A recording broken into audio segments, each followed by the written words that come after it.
Aloha, and welcome to Roy and Betty Real Estate Information Show, etc., etc., etc. Here we are. The name?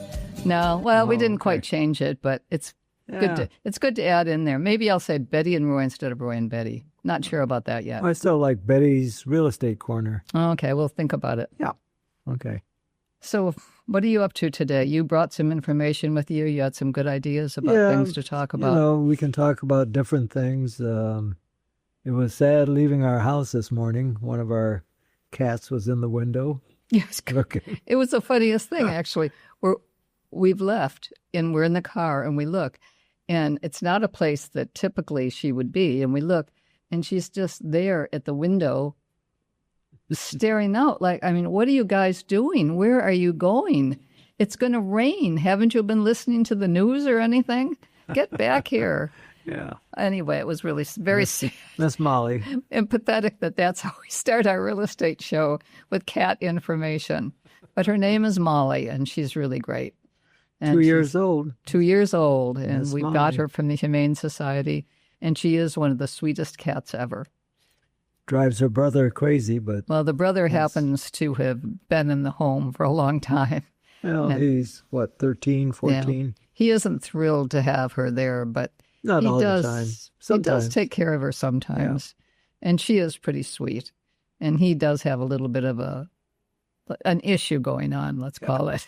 Can't blame him. Can't blame him. But it's all good. So everything good on the west side for the moment. I mean, we're hoping to get back before this storm hits.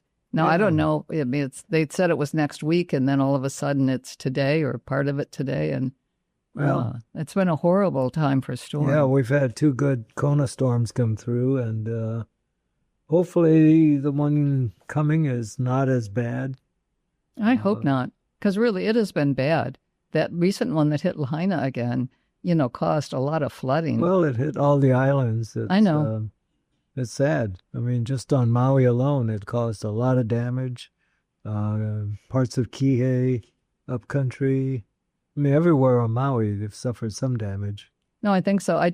Lahaina, so many of the homes that were rebuilt have just, were occupied. Yeah, that's and very ended up sad. Right. with water again and really difficult. Right. Now, I think not as bad, by the time it was over. But still, can you imagine? You got your brand new house, more or less. You've just moved in.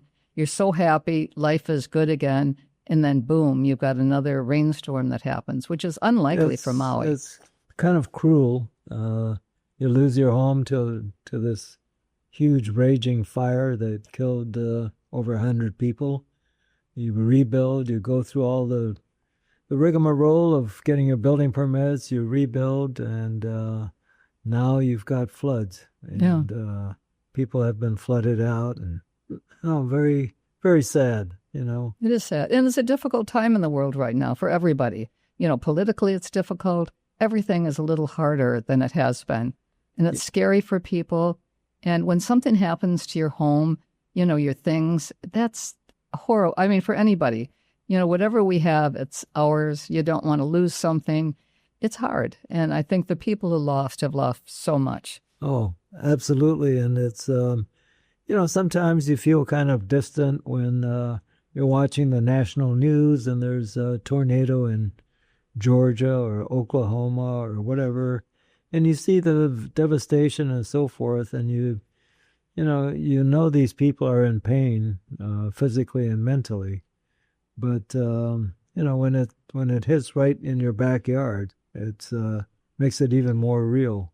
And you think, I mean, for any of us driving around in West Maui, you've watched the, like Waikuli area was really devastated.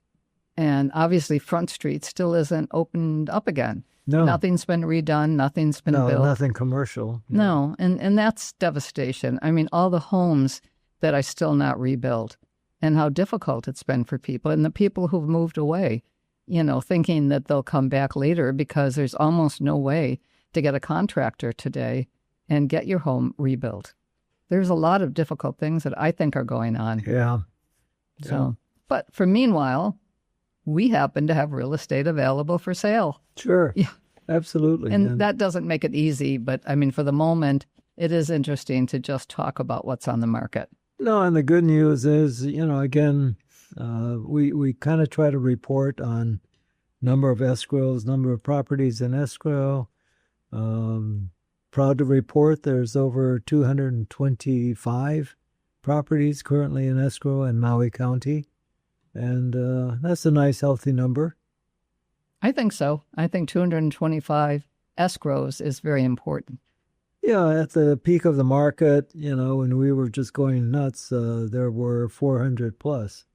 But, still, that's 200 some odd. That's a lot. It is. That's a lot of real estate changing hands in a relatively small community, really. I think that is important to note, that it's not a huge number to a lot of people's thought, but it really is a lot of escrows and a lot of people getting new homes and a lot of people that are changing their life, by purchasing again. Prices, I think some are down a little bit. Others are just still up a little bit. No, well, the condo market is definitely hurting, especially for vacation rental properties. Yes. Condominiums. Again, 25, 30, 35% drop in pricing. Yes. It's sad, too, because, as we eliminate the vacation rentals in a lot of these apartment zone properties, there's a whole industry that's losing workers, cleaners, handymen, reservationists, it's a kind of a chain reaction. Well, it is a huge issue going on right now. And I still don't think that they can push this through and have it work for people, because if we happen to own a unit that theoretically has always been a short-term rental, through most of the time that it's been available, the Kapalua Golf Villas. And at the moment, we have a long-term tenant there because we have a friend, that is there and loves it, so we've, just had that going on for a while because it got hard handling it. And we just decided that he's the perfect tenant, or he and his family. So that's all good. But most people have rented these short-term forever, vacation rentals, and they've had a system for it. They've had it all set up for that. They've had people involved in it. And for now to suddenly be told they have to go back to having an occupant that's a resident, a long-term tenant, or which would be a minimum 6 months, or just leave it vacant, which sounds like a great idea. Just leave it vacant, but there's a lot of things to attend to if your property is vacant. You need a property manager to go in, or you should have a property manager go in at least once a month, make sure everything is okay. It's expensive, and I can see why the market has kind of tumbled on. Oh, I can too. No question. Apartment zone properties. Mm-hmm. Because I think it really is difficult, but it is also, the average occupant, long-term occupant here, doesn't really fit in a lot of these units. There were a lot of studios. No, we've talked about it before. Small one bedrooms doesn't work. No, it doesn't. And I think the county and its zealousness to try to open up long-term housing maybe went overboard. We've talked a lot about Bill 9, which is the legislation banning vacation rentals and apartment zone properties. Not right away. There's a phase-out period, but it's coming. And so our lawsuits, lawsuits have been filed. So our county council has to address this. I hope they do in the next session and readdress this. And hopefully we can find a good meeting ground, a common meeting ground. It's not like the local residents don't deserve a place to stay. I can see that. But I think we've had 3 years to build something. Right. Well, our county and our state have to get together and work collectively and try to iron out this long-term housing issue. Absolutely. And it's not necessarily only affordable housing. It's housing, period. It's there's a lot of people that don't qualify for what is affordable housing. And affordable housing, uh, yeah, I mean, you could be in 60,000 a year income bracket up to 115,000 or so income bracket, and still qualify for workforce housing, affordable housing. But if you're doing fairly well, and let's say you're making, as a couple, say 130, 140,000, you don't qualify for any of these rentals, and yet you need a place to stay. So it's hurting everybody. It's not only just the vacation renting and so forth. But, think about this. I mean, a lot of the properties that they're talking about don't really work as long-term rentals, period. They were never meant to be long-term Never rentals. built for that. They right. were built to be, I mean, they acted like they were building them for that, but they didn't. They No. were really more No. for people to live, like a studio apartment. You can't put a family in a studio apartment. You can barely put them in a one-bedroom, one-bath, 500 square foot apartment. Oh, absolutely. And there's no storage anywhere on those properties. It's not like you've got a storage downstairs that gives you an extra, 250 square feet of something. Right. You just have nowhere to put anything. And sadly, I mean, we've all lived in smaller places, and you know how hard it is to keep it up. By the time you lived there for a year, it's destroyed, and someone's going to have to really spend a lot of money to get it back rentable. So I think there's so many difficult things that are unfair to anybody looking for a rental property. They weren't built to be long-term rentals. And, a lot of our local residents have pets. Yes. Cats, dogs, whatever. And a lot of the house rules do not allow pets. Absolutely. In a lot of these condominium developments. Mm-hmm. And so, if you have a service animal, a service dog, that's different.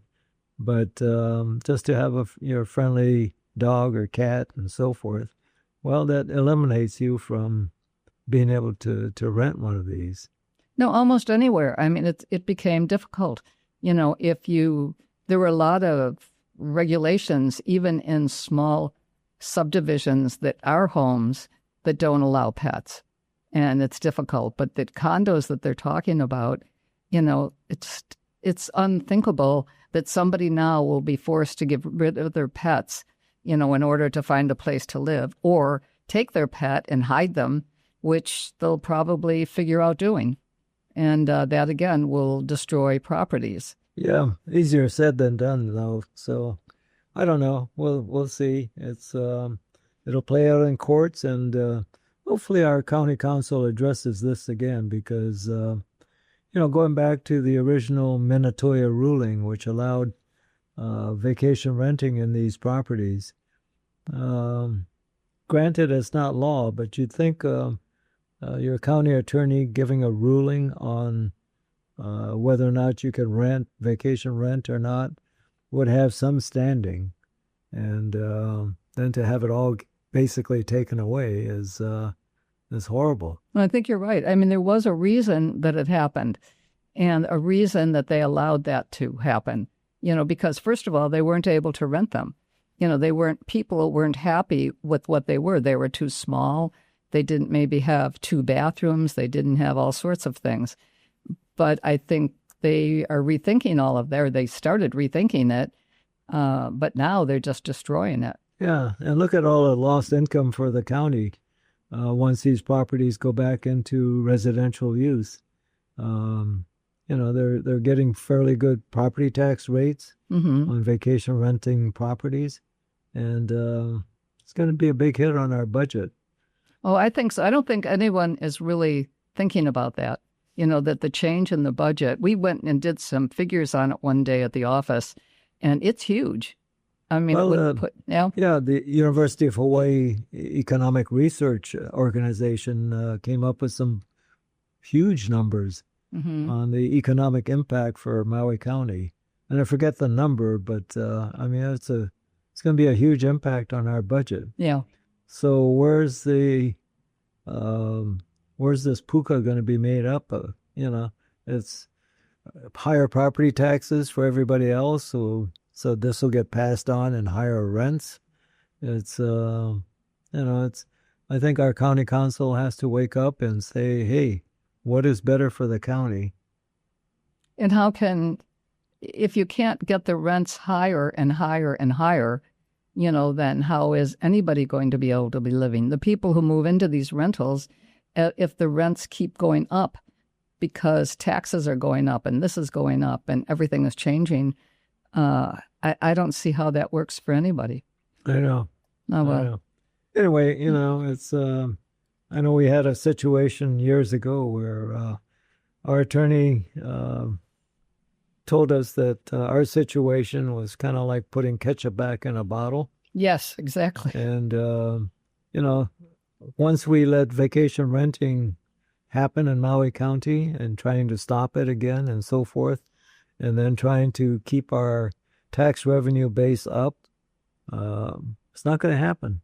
We can't put this back in the bottle. No, I don't think so. There's going to be no putting it back in the bottle. And people want to have, stay in the condos. Oh, absolutely. They want to be there. They want to bring their family there. They want to have a kitchen. They don't want to be in a hotel. I mean, hotels are great. They serve a purpose. There are a lot of people who don't want to cook on vacation. I could live with that. Yeah. I'm with that. I mean, I don't think we've ever rented a condominium or wherever we've traveled to. No, we haven't. To where somebody could cook. Yeah. There's somebody in a restaurant nearby that is going to do some good cooking. Yeah. Yep. Uber Eats or something. Uber maybe. Eats, whatever it takes. Yeah, we'll do it. Anyway, if you're coming with a family, it's expensive to have breakfast, lunch, and dinner out in restaurants. And especially with kids, all they want for breakfast is maybe a bowl of cereal, some toast, muffins, or whatever. For lunch, a sandwich is great. And the whole family gets to go out for dinner. Yeah, I think that makes a lot of sense. These condominium rentals make a whole lot of sense for these families to rent and for the owners to vacation rent and get some income. You employ housekeepers to take care of your property, maintenance men to take care of your property. Who all pay taxes. Who all pay taxes. And you're paying a higher property tax rate. Anyway, we can go on and on about this, but it's... I hope our county council reconsiders this. Well, I do too, because I don't see that it works. And I think it's not going to work. Cause havoc, for the community in every part of the community. Right. Anyway. But in the meantime, speaking about the condominium market, there's some great buys caused by, this uncertainty about vacation renting and so forth. Here's one at the Ridge at Kapalua. It's a new listing, a fairly new listing. It's Ridge 2023-24. This has a great view out over the Bay Villas, looking towards Molokai. It's actually a 3-bedroom, 3-bath unit, listed by Mihaila from our office at Kapalua. Listed at $2,795,000. A great, great livable unit. Someone could live there full time, actually. Well, I'll tell you the other one that I really like a lot, and you and I have talked about it. It's at the Ironwoods, 71 Ironwood Lane. Spectacular place. Oh, fantastic. Absolutely beautiful. Great location. Great location, sitting right on, I don't know the T anymore. It used to be 5. Well, it used to be 5. It's now number 17. 17. Okay, I was thinking that, but I wasn't sure. But it's probably the best location in the Ironwoods, ground floor. The people that own it, we've been there for a party off and on, and it's been the most fun place to be. Late in the day, it's spectacular. We used to chip down to the green. There'd be a chip off. That's right. They'd call it a chip off, and everybody they'd have a bunch of wedges and things. Actually, we had some great professionals, Ben Crenshaw, Gail Irwin, some of these old professionals. Yeah, there were a couple. There were some really great people. We were at parties there, and we'd have a chip off, and it's fun trying to compete with those pros, and these are real professionals, professional golfers. And they sure can chip. Oh yeah, but it's fun to beat them. It is fun to beat them. Yeah. I don't think I ever did, but I think you did. Yeah. I could remember that happening. But it's a lot Not of fun. often, but Great location there, and it's listed at $4.9 million, and we've had a lot of interest in it, and so Right. far haven't gotten an offer together. But I think it's going to be close. no, it's no better location, and No better as they location. say in real estate, location. Mm-hmm. You know, you can always change interiors, exteriors, and so forth, but the view you've got is the view you've got. Yeah, it is, and this one does have a view. Yeah. You've got all of Molokai, all of Lanai. The ocean is spectacular. The golf course there is spectacular, and you are sitting right on the water, even though the golf course gets in your way. Right. It's really worth seeing. Anyway, give us a call on that one. Yeah, and here's a golf villa that David Quant from our office has listed. It just had a price adjustment of $50,000. It was listed at $1,475,000, now listed at $1,425,000. Speaking about golf course, it's right on the golf course also. It's in building 14, P like patio, 3 and 4. And golf villas are great. You know, there's 4 pools scattered around. It's, great living at the Kapalua golf villas. You know, here's another one that is kind of an odd one for our office, I think anyway. Well, for Elizabeth at our office, Elizabeth Quayle. She has a listing at 1525 Kapalua Road, if I'm pronouncing that right. Yep. 3-bedroom, 4.5 bath. That's in Haiku. Haiku. But it looks at it's 5.5 acres, and it's pretty amazing. Just the acreage alone makes it a fantastic buy. There's a 3-bedroom, 2-bath ohana. Right. It's pretty awesome. No, it's on 5+ acres, and it's I think priced right. $2.9 million. Yep. Which I think, again, I mean, with the ohanas, and I don't know what's rentable there, but I think there's at least it's rentable. Sure, okay. absolutely. I That's a think good it rental is. market there. So I think that's really a great opportunity for someone, and it's beautiful up there. The trees, everything about it is spectacular. Here's a great new listing that Juliet from our office and myself have listed. It's the Masters at Kaanapali. Unit number is 3604. It's a 2-bedroom, 2.5 baths, over 1,800 square feet of living area, and just hit the market at $1,995,000. The upgrades in this apartment it's stunning. The views are great. All the upgrades, it's fantastic. So 3604 at the Masters, listed at $1,995,000, and look it up on our website, sakamotoproperties.com. Perfect. You know, the other thing for this is our office is located on Office Road in Kapalua, and somebody is there every day from hopefully 8 o'clock. 8:30 to 5-ish. Yeah. Right. And they're there, and they can talk to you about any real estate, anything that's on the market. And there's properties that you can purchase that are quite inexpensive, that work. They'll help you figure out financing or get you directed to someone that would. We've now hit the 1-minute warning, but come by the office. It's actually 700 Office Road. 700 Office Road, and come in and talk to someone and say that you heard on the radio. And if somebody is busy, see if Roy Sakamoto's available or Betty Sakamoto, and we'll find someone that will help you Absolutely. to figure out a place that can be your home. And here we have Danny Couch back to say, I love Hawaii, and we all love Hawaii. We all love Hawaii. Aloha. Aloha.